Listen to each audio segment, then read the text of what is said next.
So in the absence of colleagues to sit there and boost our attention by 25 to 30%, what could one do? You said you have a whiteboard at home. I certainly use the whiteboard. Do you work on it the same way you would in those early days, just in the absence of colleagues looking on? Yeah. So you work on it just like someone's there. The other hack is using really good notebooks.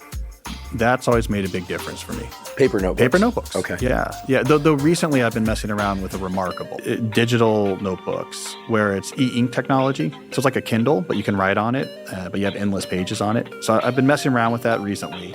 But I remembered when I was a postdoc, for example, I found it recently. I went and bought a lab notebook because those are expensive, at least for a postdoc, right? They're like $70 because a lab notebook has to have archival quality paper. Right, it's bound. It's bound. Yeah, people might not realize this. Lab notebooks need to be kept for many years. Yes. So you're not supposed to tear pages out of them, and so they tend to be bound. Yes. So if you have terrible handwriting like I do, you just have to deal with it. Yes, you can't rip it out, and it's thick paper, acid-free archival paper, big sturdy covers.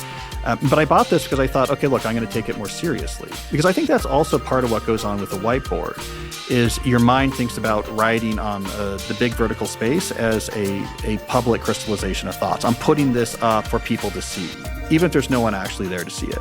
And so you take it more seriously, right? If I'm writing on a whiteboard in class, I'm not just going to put up nonsense. Like, I'm going to be very careful about what I'm writing because you imagine there's an audience. This is something for other people to see. And so you get a little bit of a similar effect. If you have a very nice notebook, you think, look, I don't want to waste pages. And somehow that helps with the thinking. So then I found this notebook because I store my old notebooks in my closet. So I found it when I was working on a recent book. I found it. I went through it, right? And then I started ticking off, this turned into a paper, this turned into a grant. This notebook, I used it for maybe 2 years. I only used maybe about half the pages. It's all very careful, neat script and diagrams. I think I found 7 different peer-reviewed papers or funded grants where the core ideas were in this notebook. So it's like that $70 was an incredible investment because when I got to work in that notebook, it must have been pushing my thinking to a new level because it was an incredible concentration of actual publishable results were coming out of his pages.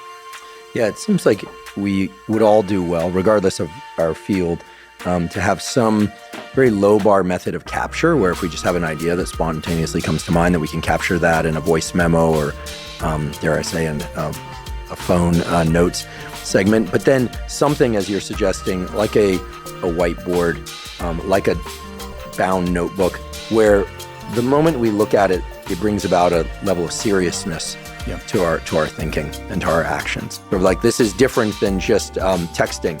And what we're really talking about are kind of layers of sophistication, but not in a snobby way, in terms of highest productivity and quality to kind of bubblegum wrapper on the floor type levels of quote unquote productivity.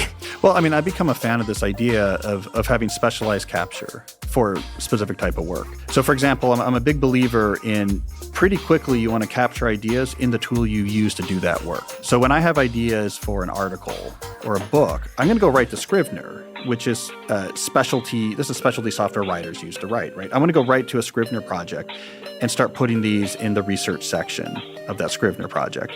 When I'm working on a math or computer science thing, I might work out proof ideas on paper, but I pretty quickly want to get that into a LaTeX document. So the markup language that you use for doing sort of like applied math papers, right? The tool we use to actually write papers. I'm going to move an idea into there as soon as I can. I'm going to move proofs out of a notebook and into formally marked up like you would for a paper, as soon as I would. So this idea, this is something I've been leaning to more, is capture the notes in the tool you're going to use, take out the middleman in some sense, right? So it's reducing friction, but also puts you in the right mind space. Like, okay, this idea, I'm going to put it where I'm going to need it later, as opposed to a more elaborate third-party system that you construct that you then later pull everything out of as needed. This is what I've been doing more recently. Let's just get straight to the tool I'm eventually going to use with maybe a high-quality notebook intermediary if I'm actually literally working out thoughts. So math, you have to work out thoughts. But I'll get that into an actual paper format pretty quickly.